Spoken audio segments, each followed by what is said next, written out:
Bismillahirrahmanirrahim. Assalamualaikum warahmatullahi wabarakatuh. Waalaikumsalam. Waalaikumsalam. Waalaikumsalam. Mohon izin, apakah suaranya cukup jelas terdengar? Jelas, Pak. Jelas, Oke. Pak. Jelas, Pak, jelas. Terima kasih.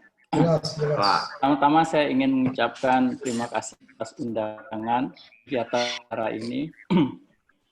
Ingat LKPP sebagai pembuat kebijakan, saya juga kemudian akan hal-hal ini secara langsung.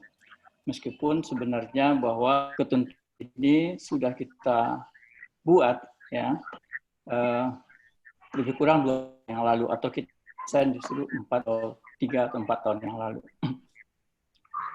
Kita bukannya ini bisa diimplementasi, tetapi justru kita bersyukurnya bahwa ketika dalam kesulitan ini kita masih ada kemudahan. Sebagaimana janji dari Al-Quran yang mengatakan kesulitan pasti ada kemudahan. Begitu juga dalam barang jasa ini. Walaupun dalam konteks darurat ini kita banyak kesulitan, tapi mudah-mudahan ada kemudahan di dalam kita melakukan proses pengadaannya. Yang saya hormati Pak Kepala, Pak Ses, Pak Robin, Awan, Pak Gatot, dan sponsor lain yang juga hadir, Pak Yuli dan Pak Patria selaku narasumber, serta Bapak Ibu yang bisa saya sebutkan satu persatu, tetapi membutuhkan waktu yang cukup panjang, gitu ya, karena di sini ada daftarnya. Bapak Ibu sekalian, bicara mengenai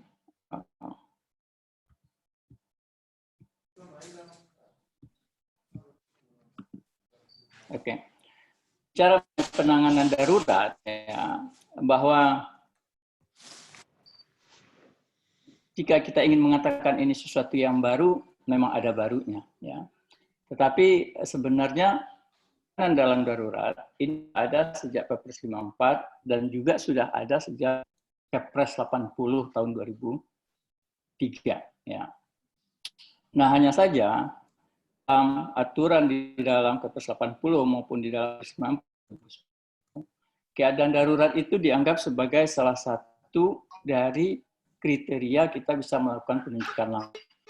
Jadi tidak eksplisit atau tidak diatur tentang keadaan darurat tersebut, ya. Sehingga karena kita masih menggunakan instrumen yang generik, yaitu seperti penunjukan langsung dan lain-lainnya, maka pemanfaatan aturan ini menjadi tidak efektif, ya.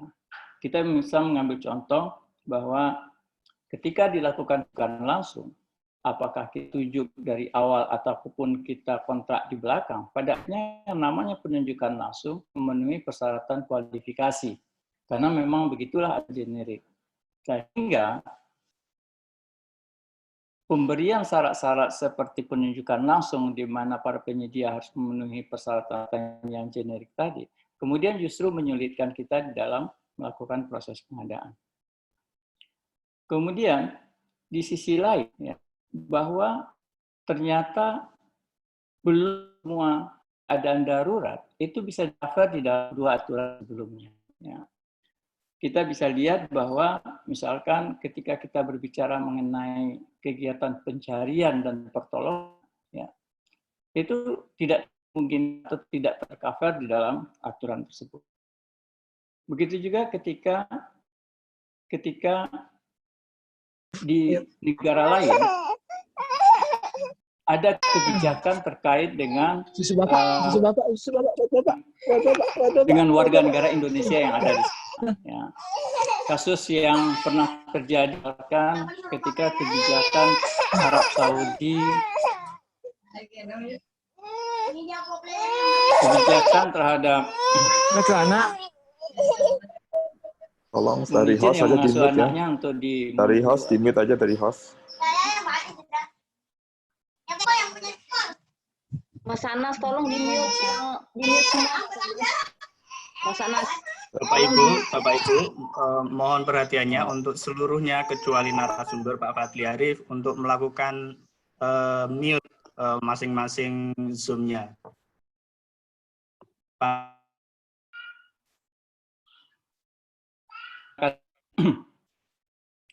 Ya, jadi saya lanjutkan. misalkan ada satu kegiatan, kebijakan sebuah negara mengatur tentang tenaga kerja, ya, khususnya tenaga kerja Indonesia. Ya. Nah, ketika kebijakan seperti itu, maka kemudian bagi dalam rangka penyelesaian negara kita, ini sebenarnya isinya sudah darurat. Ya. Menyediakan kendaraan untuk bisa mengangkut mereka, pool mereka di Arab Saudi, kemudian bagaimana mengangkut mereka untuk mendeportasi ke Indonesia dan lain-lain. Nah, kondisi-kondisi seperti ini juga belum ada di dalam aturan tersebut. Yang paling penting sekali adalah kenapa kemudian kita harus mengatur keadaan darurat ini secara khusus adalah bahwa tidak bisa kita pungkiri negara kita itu berada di atas pertemuan dua lempeng dunia yang mengakibatkan posisi kita itu memang rawan bencana. Nah, karena itu dan berdasarkan statistik dari 2008 sampai sekarang hampir dikatakan kita tidak bencana, dari Lombok, Palu, kemudian ada tsunami di Banten, sampai pada hari ini kita juga terkena dampak dari wabah corona yang memang sudah sangat mengglobalisasi. Jadi karena itu pada waktu itu kita berpikir bahwa memang sudah saat kita kemudian mempunyai emergency procurement, gitu ya. Nah, yang dimana kemudian di dalam aturan kita ini kita tuangkan di dalam ketentuan khusus pengadaan pasal 59 tentang pengadaan dan darurat. Nah, penanganan darurat adalah dilakukan untuk ya keselamatan, perlindungan masyarakat atau warga negara Indonesia yang berada di negeri dan di luar negeri yang paling tidak dapat ditunda segera. Ya. Jadi seperti yang dikatakan oleh Pak Robin itu yang namanya keadaan darurat itu adalah sesuatu yang tidak bisa diduga, ya. Dan termasuk yang tidak dikehendaki juga, ya. Ada hal-hal yang tidak diduga tapi kita kehendaki itu alhamdulillah. Tetapi sesuatu hal yang tidak diduga dan tidak kita kehendaki, nah di sanalah posisinya sebagai penanganan darurat. Di mana pada saat itu tidak ada cukup kita untuk melakukan pengadaan secara generik, gitu. Karena kebutuhan pada waktu itu sangat besar, ya, dan prioritas di dalam pemenuhan kebutuhan-kebutuhan tersebut. Nah, seperti apa keadaan darurat diatur di dalam Perpres 16 dan aturan penduknya, gitu ya. Pertama bahwa keadaan darurat itu ada 5 kondisi keadaan darurat ya, di dalam Perpres 16. Setelah mencoba melengkapi keadaan-keadaan darurat yang kita alami selama ini. Pertama adalah bencana alam, ya, bencana alam, bencana sosial. Yang kita rasakan sekarang ini adalah dimasukkan ke dalam kategori bencana non alam. Ya. Kemudian keadaan darurat pelaksanaan operasi pencarian dan pertolongan. Ya. Ini contoh mudahnya adalah ketika pesawat Lion kemarin jatuh, dibutuhkan proses operasi pencarian dan pertolongan. Kemudian kerusakan sarana prasarana mengganggu kegiatan publik. Ya.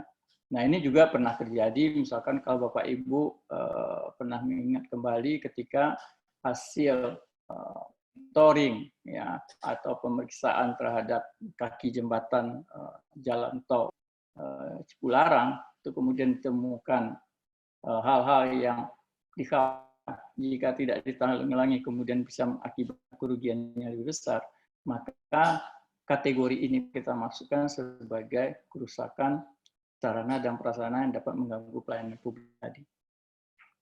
Kemudian yang keempat itu adalah bencana alam, bencana sosial, atau perkembangan situasi politik yang luar negeri dan atau pemberlakuan kebijakan pemerintah asing yang memiliki dampak langsung terhadap keselamatan dan ketertiban WNI luar negeri. Nah ini juga terjadi dalam konteks COVID kita rasakan kemarin. Bagaimana kita ingat bahwa kemudian beberapa warga negara kita yang di Wuhan, ya, yang relatif semuanya hampir dikatakan bisa mahasiswa, itu kita lakukan penyelamatan ya dengan menjemput mereka ke sana, kemudian membawa pulang ke Indonesia, kemudian dilakukan proses isolasi dan seterusnya. Ini adalah kegiatan darurat ya. Kemudian pemberian bantuan kemanusiaan ke negara lain yang terkena bencana. Ini juga, jadi darurat itu kita lihat tidak hanya dalam perspektif kita, tapi kita juga melihat dalam perspektif lebih luas. Artinya, ketika kita melihat ada suatu kepentingan pemberian kemanusiaan kepada negara lain, ini adalah keadaan darurat bagi kita untuk juga bisa secepatnya membantu warga. Oleh karena itu, hal-hal yang terkait dengan proses pengadaan untuk pemberian bantuan tersebut, apakah pengangkutan atau pemberian material dan lain-lainnya, itu kita kategorikan juga sebagai keadaan darurat. Dan yang selanjutnya, ini adalah menggambarkan sebenarnya dimensi yang lain. Ya.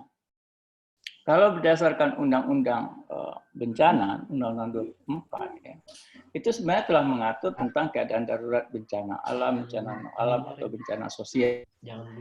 Tapi kita ketahui bahwa tidak selalu setiap bencana alam atau bencana sosial karena alasan tertentu, apakah alasan politik atau alasan ekonomi, kemudian bencana alam tersebut tidak dinyatakan statusnya. Padahal kita tahu persis bahwa setiap keadaan darurat itu membutuhkan status sebagai dasar untuk kita bisa melakukan penanganannya. Oleh karena itu, seperti kita lihat sekarang ini ya, ketika Lombok terjadi gempa, itu tidak ada status bencana. Ya. Tetapi di sisi lain, kita membutuhkan yang namanya waktu, kita membutuhkan yang namanya kegiatan guna mengurangi risiko bencana ya, dan dampak yang lebih luas. Oleh karena itu, maka diterbitkanlah Perpres 17 tahun 2018. Ya. Jadi Perpres ini tidak lama terbitnya setelah Perpres 16 2018, di mana di Perpres 18 ini mengatur yang namanya keadaan tertentu darurat bencana. Ya. Walaupun di Perpresnya itu hanya mengatakan bahwa tentang keadaan tertentu, tetapi secara utuh sebenarnya hanya adalah status keadaan tertentu dalam darurat bencana. Kalau kita lihat kemudian surat keputusan Kepala BNPB nomor 9A nomor 13, sebenarnya jelas mengatakan bahwa yang dimaksud itu adalah keadaan tertentu darurat bencana. Jadi status keadaan tertentu darurat bencana ini adalah status keadaan darurat bencana di mana pada suatu keadaan status keadaan daruratnya belum dinyatakan sebagaimana diamanatkan di dalam Undang-Undang Nomor 24, tetapi kita membutuhkannya. Nah, tadi saya sudah jelaskan juga bahwa apabila status keadaan darurat dikeluarkan sesuai dengan undang-undang, ini menimbulkan dampak yang cukup luas, terutama dalam dampak ekonomi dan lain-lain. Kalau kita berbicara Lombok misalkan, kenapa tidak dikeluarkan status daruratnya? Karena ini khawatir nanti akan mengganggu misalkan industri pariwisata dan lain-lain. Nah, oleh karena itu memang ada, bisa dikatakan ada keganan bagi pemerintah untuk mengeluarkan status keadaan darurat itu. Nah, oleh karena itulah alih kemudian dikeluarkan keadaan tertentu ini. Nah, keadaan tertentu ini tidak hanya itu. Keadaan tertentu ini juga mengisi celah, ya, mengisi celah ketika sudah ditetapkan status keadaan darurat, tetapi keadaan darurat statusnya sudah berakhir, ya, tetapi kita masih membutuhkan kegiatan-kegiatan yang sifatnya seperti yang saya katakan tadi, mengurangi risiko, gitu ya, mengurangi dampak yang lebih luas. Nah, keadaan-keadaan yang seperti itu, nah itu juga diisi dengan keadaan tertentu tersebut. Jadi oleh karena itu bisa dikatakan bahwa status keadaan darurat ya, yang disyaratkan sebagai bisa melakukan pengadaan dalam darurat itu adalah status di mana ada pernyataan darurat sebenarnya dituntut di dalam Undang-Undang Nomor 24 tentang Kedaruratan, atau ditetapkan berdasarkan Perpres 12 tahun 2018, di mana Kepala BNPB diberikan kewenangan untuk menerbitkan status keadaan tertentu darurat. Ya kan? Atau yang ketiga adalah untuk kondisi-kondisi darurat lainnya, seperti pada bukti C, D, dan E, dan itu ditetapkan sesuai dengan kewenangan dari masing-masing kementerian. Nah, mana sekarang kita memandang darurat COVID ini dari sudut pandang kriteria keadaan darurat. Ya. Bahwa terkait dengan COVID-19, ya, bahwa sudah ditetapkan oleh Kepala BNPB sebagai suatu keadaan tertentu darurat bencana. Ya. Pertama sudah diterbitkan pada tanggal 29 Januari, yaitu nomor 9A, dan yang kedua diperpanjang melalui surat keputusan nomor 13A, ya, di mana darurat corona ini.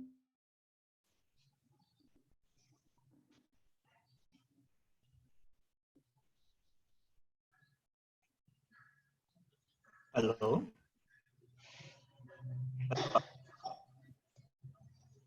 Putus ya. Halo, Pak Fadli. Pengadaan darurat itu sudah dipenuhi persyaratannya, bahwa telah ditetapkannya status keadaan darurat oleh pejabat yang berwenang dalam hal ini Kepala BNPB. Nah, bagaimana dengan status-status penyataan yang lainnya yang dikeluarkan juga oleh beberapa kepala daerah? Itu bisa jadi penetapan itu bukan dalam konteks pengadaan barang jasa, ya, tetapi mungkin dalam konteks penggunaan dana atau yang lain-lainnya, gitu ya.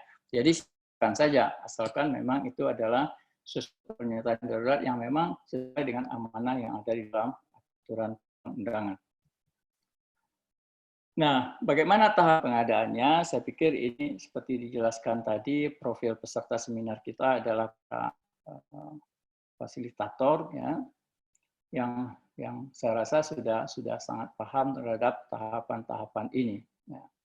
Dan memang bisa jadi belum terampil untuk menggunakannya. Dan bahkan sebenarnya kita berharap bahwa meskipun kita punya undang-undang aturan terkait dengan pengadaan darurat, ya mudah-mudahan kita pernah pakai sebenarnya, ya. Tapi kenyataannya memang sekarang saatnya kemudian diuji apakah aturan ini sudah bisa membantu kita di dalam melakukan proses pengadaan.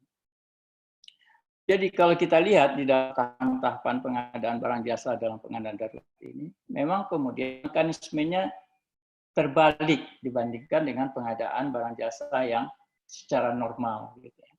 Dimana kalau kita berbicara pengadaan secara normal, maka kita berbicara mulai dari perencanaan, ya perencanaan itunya bahkan kita mengharapkan perencanaan itulah sebagai basis kita untuk mengalokasikan anggaran. Ya.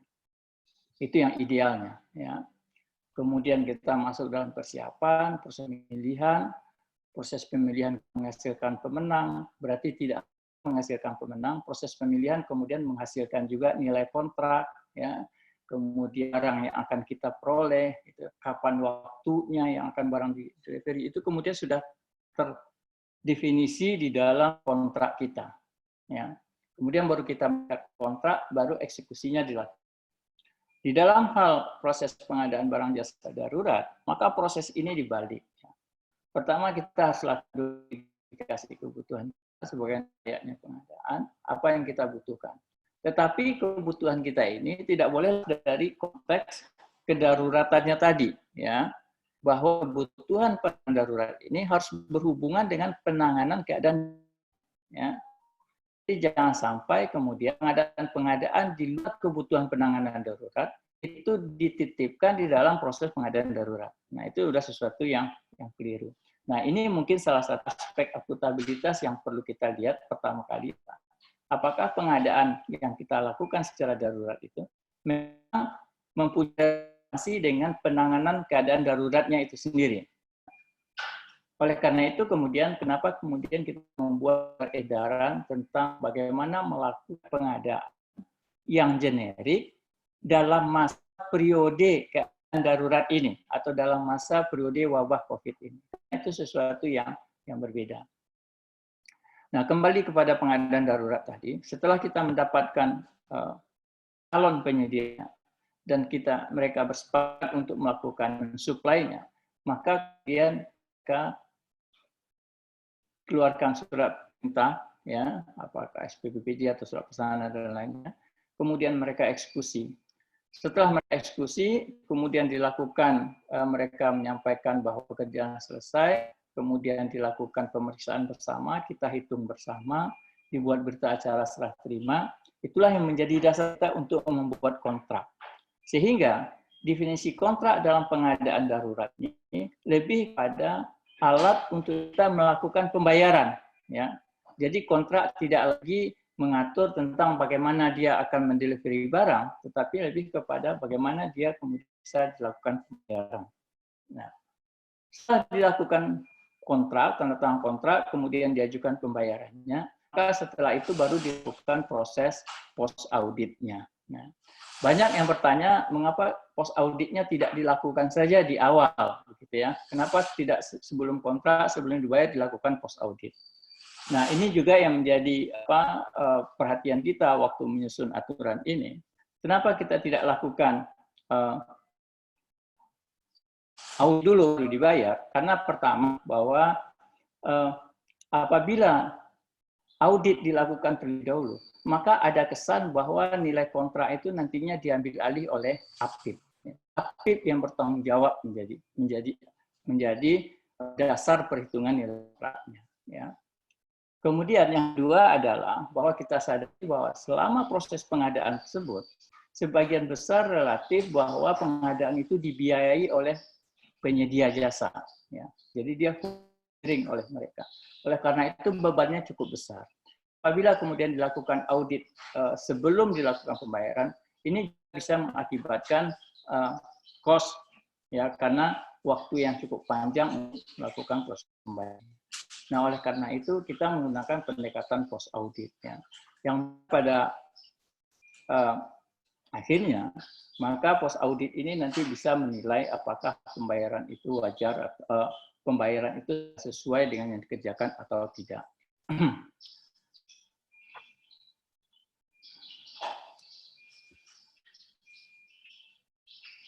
Nah, ini yang lebih detail, ya, Mas Tri, waktu saya tinggal beberapa menit.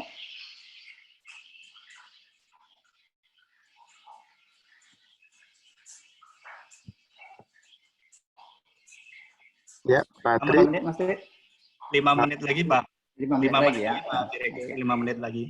Oke, terima kasih. Nah, lebih detailnya kita bisa lihat di sini, ya, pada tahap perencanaan tentang identifikasi kebutuhan kita, ya. Lagi-lagi di sini sebenarnya yang paling penting adalah bagaimana kita menghitung atau pertama menentukan kebutuhan apa yang memang kita perlukan di dalam penanganan suatu bencana, kemudian menghitung volumenya. Ya. Karena ada juga yang bertanya, ketika kita menghitung volumenya, apakah kita menghitungnya 1 semester, 3 bulan, atau 1 tahun? Nah, kalau menghitung volumenya untuk 1 tahun ke depan, ini kayaknya nitip beli sebenarnya. Ya. Jadi tujuan kita melakukan pengadaan darurat itu adalah kalau kita lihat di dalam tahapan atau jenis-jenis keadaan darurat, itu sebenarnya hanya ada 3, ya, dan itu juga disebutkan di dalam Perpres kita, ya, bahwa keadaan darurat itu meliputi siaga darurat, tanggap darurat, dan transisi ke pemulihan. Jadi kita bicara kebutuhannya, berbicara volumenya, maka kebutuhan dan volumenya itu harus didasarkan atas 3 kondisi ini, ya. Kondisi kepada siaga daruratnya, tanggap daruratnya, atau transisi ke pemulihan. Jadi kita tidak bicara mengenai rehab, tidak berbicara mengenai rekon, ya, apalagi kalau berbicara tentang masa-masa sosialisasi dan lain-lain. Jadi memang konteks kita mengidentifikasi kebutuhan itu tidak lepas dari kondisi darurat tersebut, yaitu siaga darurat, tanggap darurat, dan pemulihan. Kemudian yang perlu kita perhatikan juga adalah analisis ketersediaan sumber dana. Ya. Biasanya kita sudah punya namanya di BNPB dana siap pakai. Ya. Kemudian apakah kemudian kebutuhan tanggap darurat kita ini bisa memanfaatkan dana siap pakai atau sumber-sumber dana yang lainnya. Tetapi apapun itu, mau ada atau tidak ada dananya, pada akhirnya kita tetap harus melakukan yang namanya proses pengadaannya dalam pengadaan darurat tadi. Karena konsep tadi adalah bagaimana masalah kemanusiaan, bagaimana kita mengurangi risiko yang lebih jauh, bagaimana kita bisa memperkecil dampak akibat dari bencana. Nah, kemudian sumber daya lain yang perlu kita perhatikan adalah mengenai dari SDM-nya. Ya. Ada beberapa kegiatan pendekatannya apabila kita mempunyai SDM yang cukup bisa kita lakukan swakelola. Tetapi ada juga beberapa kegiatan mungkin tidak mungkin kita lakukan dengan swakelola. Kalau kita mau dapur umum misalkan, ini pendekatan kelola sangat efektif mungkin gitu ya. Tetapi kalau kita mau melakukan sesuatu tidak mungkin ada di masyarakat, ya mungkin ini pun harus lewat media.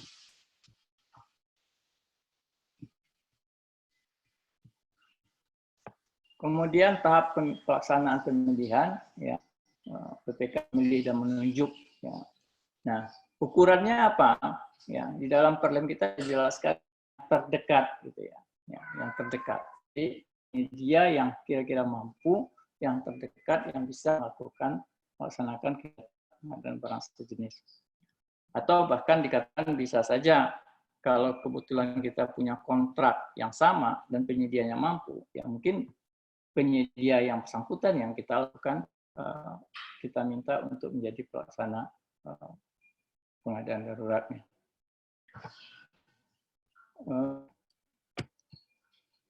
Kemudian tahapan-tahapannya, ya ini juga sudah sangat jelas di dalam Perlem 13, ya, dimulai dengan SPBJ, pemeriksaan lokasi, kemudian pelaksanaan pekerjaan oleh penyedia, perhitungan hasil, serah terima, dan penyelesaian pembayaran. Nah, penjelasan pembayaran inilah kemudian kita atur tentang terkait dengan bentuk-bentuk kontrak yang mungkin kita bayar. Nah, ada hal yang di dalam kontrak pengadaan darurat ini yang tidak ada di dalam Perpres 16 adalah jenis kontrak biaya plus jasa. Ya. Nah, ini kita coba tawarkan di dalam Perlem ini, ya, karena mengingat ada beberapa kegiatan yang mungkin bisa lebih efektif dengan pendekatan ini, ya, dengan biaya jasa. Karena mungkin perkiraan volumenya juga belum jelas gitu ya, bahkan rincian detail kegiatan juga belum jelas di sana. Berapa lama itu belum juga ada. Sehingga kita tawarkan biaya plus jasa ini. Mungkin ini yang paling tepat sebenarnya kalau kita berbicara dalam keadaan darurat.